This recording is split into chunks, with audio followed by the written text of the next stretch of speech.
When you look at a theater stage, from the audience, everything seems perfectly orchestrated, right? The lighting is focused, the scenery looks solid. Yeah, it's a highly controlled picture. It's, designed to make you believe a very specific story. Exactly. But if you were to walk backstage, like behind that heavy velvet curtain, you'd see the frantic costume changes, props held together with duct tape. It is absolute chaos back there. Right. And that backstage chaos is exactly what we're exposing for you today. We're pulling from defense analyses by the War Zone, geopolitical updates from the Institute for the Study of War, and reporting from the Jamestown Foundation and Newsweek. And all of this is from late June of 2026. Yeah, so our mission today is really to connect the dots. We're going to map out the ripple effects, starting from Russia's internal elite politics, and look at the bizarre military developments those politics are forcing. Because you really can't look at a military development in Russia in a vacuum anymore. Every domestic pressure point in Moscow is sending out shockwaves. Shockwaves that, dictate naval exercises in the Pacific or ceasefire negotiations in the Middle East. So let's start mapping those out at the source, which is the Kremlin. Right, the very center of it all. If you just look at the public stage, you have Vladimir Putin claiming he is ready for peace talks. He gave a major speech in June leaning into this. Yeah, and his foreign minister, Sergei Lavrov, has been constantly echoing that sentiment too. But the Institute for the Study of War, ISW, they basically poured cold water on that narrative by looking at the actual starting demands. Oh, absolutely. Because those demands are based heavily on the 2022 Istanbul protocols, which, fundamentally changes the definition of the word peace here. How so? Like, what were those protocols actually asking for? Well, those Istanbul protocols were negotiated back in the early days of the conflict, right? When Right. Russian armored columns were still advancing on Kiev. Right. So they essentially demand complete Ukrainian capitulation. If implemented today, they would permanently cap the size of Ukraine's military. Wow. Yeah, and ban them from ever joining NATO and prohibit them from receiving Western military assistance. And crucially, they impose zero reciprocal restrictions on Russian forces. So, wait. If Putin is claiming he's ready to talk, but his starting demand is basically that Ukraine dismantles its defenses and just, hands over the keys, isn't that purely political theater? Oh, 100%. It's like offering to negotiate the price of a house, but demanding the seller just gives you the deed before you even sit down at the table. That's a great way to put it. And Putin's own terminology really gives away the strategy here. He frequently uses the phrase battlefield realities when discussing these potential negotiations. Right. I've heard that phrase a lot. Yeah, it's a deliberate cognitive warfare tactic. He's trying to project this image to both the Ukrainian populace and their Western backers that the Russian military is an unstoppable juggernaut. Like they're entirely unbothered by the grinding conflict. Exactly. And that they're on the verge of collapsing Ukrainian defenses. The underlying message is basically further resistance is futile, so the West should force Ukraine to fold right now. But the Jamestown Foundation reporting paints a very different reality behind the curtain. There is a growing, highly significant rift among Russian elites. Yeah, the sociological data on this is really fascinating. Right. Sociologist Igor Eidman's analysis suggests that certain factions of the elite are actually pressuring Putin to find an off-ramp. Because they view this as a deadlocked, economically ruinous war. Exactly. And this is reportedly the mechanism behind why oligarchs like Roman Abramovich were ever permitted to engage in back-channel talks with President Zelensky in the first place. Well, Putin finds himself trapped between two fiercely opposing camps right now. On one side, you have the pragmatists feeling the economic squeeze. The bounce on the other side? You have the hardline hawks, championed by figures like Sergei Karaganov. These hawks are demanding the complete militarization of the Russian state and economy. Basically going all in. All in, along with an aggressive reliance on nuclear deterrence. For these hardliners and the vast network of state propagandists who fueled this war fever, this isn't just about territorial gains anymore. It's about their own survival. Exactly. Personal, physical survival. If the war ends in anything less than an unambiguous, parade-worthy victory, they're terrified of peacetime accountability. Right, because they've built this besieged fortress mentality, and if the siege lifts, they lose their power and, well, potentially their freedom. Former spy Andrei Bedrukov articulated this perfectly at a recent economic forum. He basically predicted that Russia will remain on a war footing for the next couple of decades. That haze! Wow. Yeah, he's talking about conditioning two entire generations to be defined solely by conflict. And from a psychological standpoint, Putin's becoming increasingly insulated within this echo chamber. He's actively filtering out contradictory intelligence, right? Yes, and leaning heavily on these hawks who continuously assure him that total victory is a historical inevitability. Which introduces a massive risk for the region. I mean, if Putin's inner circle is demanding a breakthrough to justify their survival, they might push him to escalate dramatically rather than compromise. That's the real danger here. The ISW reporting flags a couple of terrifying paths for that. Like dragging Belarus deeper into the conflict? Right, or even eyeing aggression against the Baltic states. Integrating Belarus is a highly probable mechanism for escalation. Because of that Union State Treaty. Exactly. It isn't just an alliance on paper. It's a series of legal frameworks from the late 90s designed to heavily integrate Russia and Belarus politically and militarily. So leveraging that framework means Putin could legally, under their own shared doctrine, subsume Belarusian bases and manpower into a direct offensive. Effectively opening a massive new front without having to declare war on a new country. That's incredibly concerning. And this pressure from the Hawks to produce a victory leads us directly to the actual situation on the dirt. Because what Putin's inner circle is demanding and what the military can actually supply are colliding spectacularly. They really are. The Kremlin projects unstoppable strength, but the tactical logistics are, frankly, a nightmare. We see this disconnect clearly in the ISW updates regarding the front lines. Moscow regularly claims they're on the verge of major operational breakthroughs in locations like Konstantinivka. Right, and for context, Konstantinivka is a critical logistical spine for Ukraine's defense in the Donetsk region. So taking it would be a massive blow to Ukrainian supply lines. It would. However, the reality on the ground consists mostly of small, incremental infantry infiltrations. They fail to consolidate any meaningful territorial control. And it's worse than just a stagnant front line. Russia's own supply lines are buckling under Ukraine's intermediate-range strike campaign. Oh, the fuel shortages. Yes. We are looking at a scenario where Russian Deputy Prime Minister Alexander Novak had to publicly admit to a challenging domestic fuel market.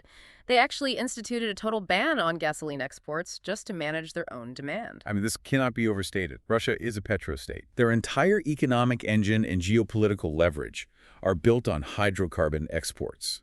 For the Deputy Prime Minister to halt gasoline exports means the domestic shortages are critical. And Ukraine's strategy of systematically targeting oil refineries and depots deep inside Russian territory is degrading the lifeblood of the Russian mechanized army. Absolutely. But the reporting shows these shortages are being felt as far east as Kamchatka Krai, which is crazy because Kamchatka is practically next to Alaska. How do strikes in western Russia cause fuel pumps to run dry thousands of miles away on the Pacific coast? It's all about where the infrastructure is. Russia's refinery infrastructure is heavily concentrated in its western and southern regions, closer to its historical European markets. Okay, makes sense. So when you systematically knock out a fraction of that highly concentrated refining capacity, the entire transcontinental supply chain panics. They have to reroute everything. Exactly. They have to reroute refined fuel across the massive expanse of the country via rail, which creates monumental logistical bottlenecks, leaving the Far Eastern territories totally starved of basic resources. It's a massive domino effect. And the scrambling doesn't stop at oil refineries. The war zone has incredible reporting on how the Russian military is radically changing its physical infrastructure to protect its most prized aviation assets. The bombers. Yes, from cheap, long-range Ukrainian drones. We're talking about the Tu-95MS and the Tu-160 strategic bombers. These are the heavy lifters of the Russian aerospace forces. They're capable of launching cruise missiles from deep within Russian territory. Right. And at Engels Air Base, known as Engels 2, which is hundreds of miles from the Ukrainian border, satellite imagery confirms they're currently constructing at least 17 massive concrete and steel protective shelters for these things. The evolution of how they protect these planes is just wild. Oh, it really is. Historically, these multi-million-dollar bombers just sat exposed on the tarmac. Right. And when the drone strikes first started, Russia tried putting vehicle tires on the wings to confuse the optical targeting sensors of incoming drones. Car tires. And then they tried painting 2D silhouettes of bombers on the concrete to act as decoys. Yeah. Now they are pouring thousands of tons of concrete. It's less like putting up a shield and more like trying to build a permanent garage around your vintage car while it's actively hailing. The hailstorm is the perfect analogy, honestly, because it highlights a fundamental failure in doctrine. How so? Well, decades of Russian military planning simply never anticipated a reality where a cheaper, technologically inferior adversary could routinely launch swarms of long-range drones. Swarms that penetrate hundreds of miles deep into sovereign airspace. Exactly. But wait, why go through the immense logistical nightmare of building 17 bomber-sized concrete bunkers at an active airbase? Why not just fly the planes further east, out of the range of the drone? Because relocating them drastically reduces their operational effectiveness. In what way? If you move a 295 another 1,000 miles east, it has to burn thousands of pounds of fuel just to get to its launch coordinates, which means it carries significantly less payload. Oh, I see. Furthermore, the 295s have been out of production for decades, and the Tu-160 production is incredibly slow. These ancient airframes are virtually irreplaceable. So flying them constantly just to avoid drones puts massive stress on their maintenance cycles. Precisely. They are forced to build these bunkers because their operational rulebook has been entirely rewritten by drone warfare. Wow. So they are desperately pouring concrete to protect legacy aircraft from cheap drones. But simultaneously, the war zone highlights how Russia is pushing the boundaries of extreme, borderline dystopian technology to bypass Western defenses. You're talking about the Skyfall. Yes, they are pouring billions into the SSC X-9 Skyfall, or the Burevestnik in Russian. MIT researchers recently analyzed the mechanics of the Skyfall, and it represents a terrifying leap in weapons development. It is a nuclear-powered cruise missile. But unlike a nuclear submarine, which operates on a closed-loop system, the MIT analysis concludes the Skyfall likely uses a direct-cycle air-breathing nuclear propulsion system. Right. Okay, let me make sure I understand the mechanics of that. Unlike a contained reactor, this direct cycle engine breathes in atmospheric air, runs it straight through the unshielded nuclear core to rapidly heat and expand the air, and then blast it out the back as thrust. That is the leading scientific consensus on how it operates, yes. Wait, so the exhaust is literally radioactive? Yes. This thing is a flying Chernobyl. It leaves a trail of radioactive isotopes like argon, krypton, and carbon, just raining down in its wake wherever it flies. That's exactly what it does. William Alberg, who is a former director at the International Institute for Strategic Studies, essentially paints this as a terrifying vanity project. Well, yeah, if it's subsonic, hovering around Mach 0.75, not stealthy, and leaves a radioactive trail that literally any environmental sensor can track, why spend billions on it? It's a great question. It sounds completely irrational for a military struggling to afford basic fuel for its troops. Your confusion is entirely justified, and it's the exact debate happening among defense analysts right now. Has anyone else ever tried to build something like this? Actually, yes. The United States abandoned a nearly identical concept in the 1960s known as Project Pluto. Really? Why'd they abandon it? Because the environmental hazards to your own populace were catastrophic, and the tactical value was minimal. I can imagine. The sources also note that a fatal explosion in the White Sea back in 2019 was very likely a failed attempt to recover a sunken prototype of the Skyfall from the ocean floor. So what is the strategic rationale from the Kremlin's perspective? Why keep pushing this? It basically boils down to two things: range and psychology. Okay. Because it's nuclear-powered, it does not rely on a finite tank of jet fuel.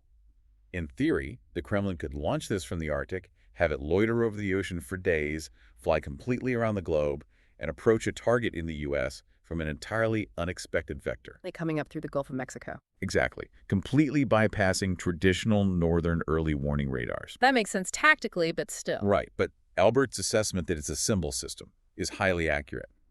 It proves that Putin maintains this deep obsession with superweapons. Weapons that project an image of unstoppable Russian scientific prowess to his domestic audience. Largely regardless of their practical utility on a modern battlefield. Wow. And because Russia and China are forcing the U.S. to look toward Eastern Europe and the Pacific simultaneously, it creates massive strategic friction. Yeah, Russia isn't flexing these muscles in a vacuum. Exactly. The prolonged conflict and this pursuit of new power dynamics are deeply intertwined with their allies holding the other end of the rope. Newsweek's reporting highlights how critical the relationship between Moscow and Beijing has become. Right. Recently, the Chinese PLA Navy's Task Force 83, which includes the training ship Qijiguang and the amphibious transport Kunlunshan, arrived in Vladivostok. For joint training with Russia's Pacific Fleet. On the public stage, China presents itself as this neutral party calling for peace in Ukraine. But the backstage reality heavily documented by U.S. and European intelligence agencies, is that China acts as a decisive enabler of Russia's war economy. How so? They are absorbing heavily discounted Russian oil and gas, and in return, providing vital dual-use exports. Things like microchips, machine tools, optical sensors. The stuff that keeps the Russian military-industrial base from collapsing. Precisely. And the security ties are moving past just trade. Yeah, while the overall number of joint military drills might have dipped slightly in recent months, they just conducted their first joint submarine exercise. That's a huge deal. The U.S. Coast Guard is actively noting upticks in joint patrols near Alaska, and Japanese Defense Minister Shinjiro Koizumi publicly called a recent joint bomber patrol a deliberate show of force against Japan. Yeah, it's very intentional. For anyone trying to make sense of global security right now, this is the partnership to watch. It feels like two massive tectonic plates aligning to challenge the U.S. How deep does this trust actually go? Well, it is crucial to define what this relationship is and what it isn't. It is not a formal military alliance like NATO. Okay. There is no mutual defense treaty guaranteeing China will fight for Russia.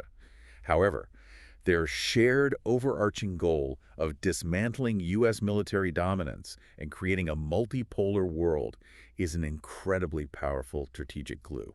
So practically, what does that look like? To understand the depth of trust, you have to look at that submarine exercise you mentioned.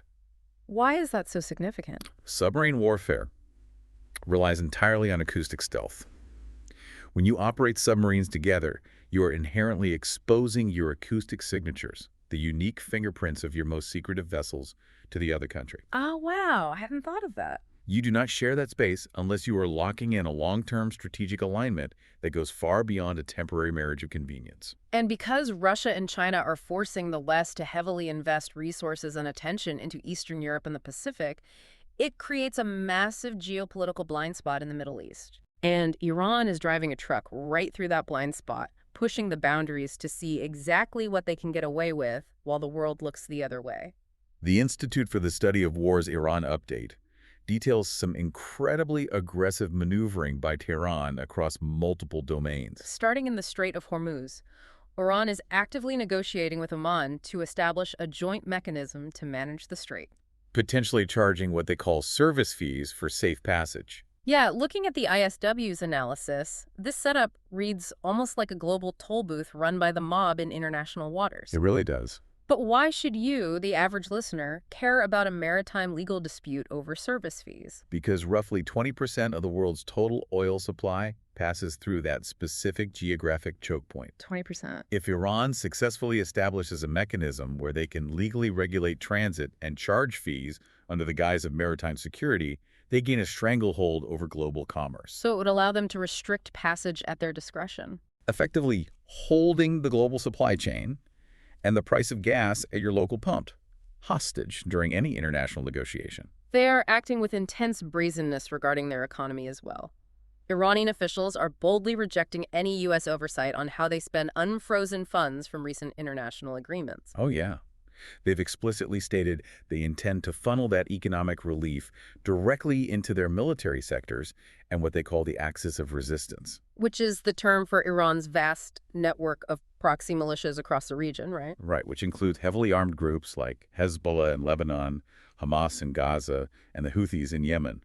By publicly declaring they will fund these proxies with unfrozen assets, Iran is daring the international community to intervene. Knowing full well Western diplomatic bandwidth is completely exhausted. Exactly. Which brings us to the precarious situation in Lebanon. The U.S. Central Command, or CNTACOM, has proposed a deconfliction cell to monitor the fragile ceasefire there. Right. This cell would include U.S. and Iranian representatives, but crucially, it completely excludes Israeli representation. And this creates a monumental structural imbalance in how information is processed and how narratives are formed. How so? Well, the United States does not maintain a ground troop presence in southern Lebanon.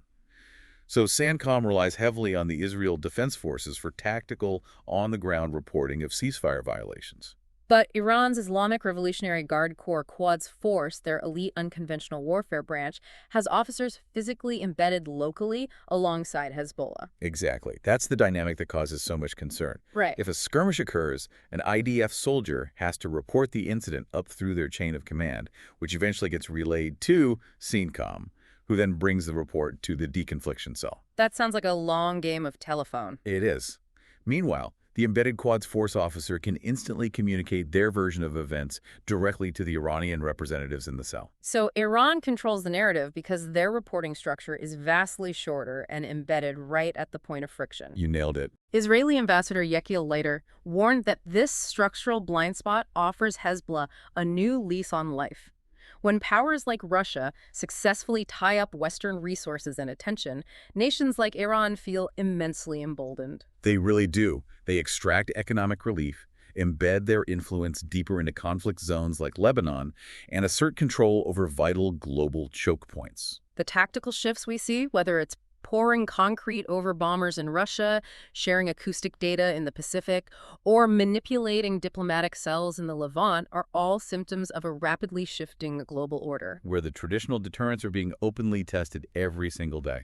To summarize today's journey, we started behind the curtain in the increasingly hawkish halls of the Kremlin, looking at how the political theater of peace talks masks a reality of elite divisions and massive logistical failures. Right. We explored how those fuel shortages and drone strikes forced Russia to build sprawling hailstorm garages for irreplaceable bombers while simultaneously pouring resources into radioactive vanity projects like the Skyfall missile. Which is still just baffling. We followed that ripple effect to Vladivostok, where China is acting as a decisive enabler for Russia's economy, deepening naval trust in a bid for a multipolar world. And finally, to the Middle East, where Iran is capitalizing on a distracted West to assert control over the Strait of Hormuz and exploit structural imbalances in Lebanon. Every single piece is connected, and the speed at which these tectonic plates are shifting requires constant vigilance. Which brings us to a final thought for you to chew on. Building on that Lebanon deconfliction cell, think about the fundamental architecture of that cell. It's fascinating. If the international mechanisms we build to stop conflict are structurally biased to give one side a massive narrative and intelligence advantage on the ground, are we actually preventing war, or are we just quietly dictating who is positioned to win the next one? That's the real question. Something to keep in mind as these global chess pieces keep moving. Thank you so much for joining us for this deep dive into the geopolitical backstage. Keep questioning the surface narrative, keep looking for the mechanisms behind the headlines, and we'll see you next time.